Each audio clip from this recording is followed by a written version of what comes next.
मुंबईकर हैराण झाल्यात। ढगाळ वातावरणामुळे मुंबईमध्ये असह्य उकाडा जाणवतोय। पुढील 1 ते 2 दिवस वातावरणातील ही स्थिती कायम राहण्याचा अंदाज हवामान विभागाने वर्तवलाय। दरम्यान मुंबईसह ठाणे, पालघर परिसरामध्ये हलक्या पावसाचा अंदाज आहे। रायगड, रत्नागिरी, सिंधुदुर्गामध्ये सुद्धा पावसाची शक्यता सध्या वर्तवली जात असल्याचं एकंदरीत आपल्याला बघायला मिळतंय। या संदर्भात आढावा आमचे प्रतिनिधी गिरीश कांबळेंनी घेतला, पाहूया।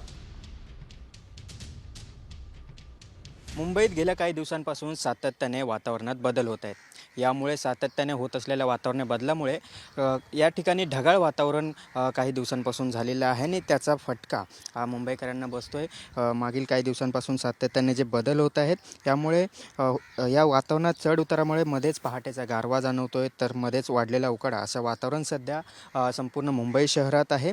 यामुळेच ढगाळ वातावरण झाल्यामुळे सोमवारपासून म्हणजे कालपासूनच या ठिकाणी मुंबईकरांना असह्य असा उकाडा सहन करावा लागतो। सातत्याने होत असलेल्या बदलांमुळे मुंबईकरांना शहरात जे काही ढगाळ वातावरण निर्माण झालेलं आहे याचा फटका म्हणून मुंबईकरांना उकाड्याचा त्रास हा सहन करावा लागतोय। पुढील अजून 1-2 दिवस अशाच पद्धतीचं वातावरण राहील असा अंदाज देखील हवामान विभागाने वर्तवला आहे। व्हिडिओ जर्नलिस्ट गणेश गिरीश कांबळे, साम टीव्ही, मुंबई।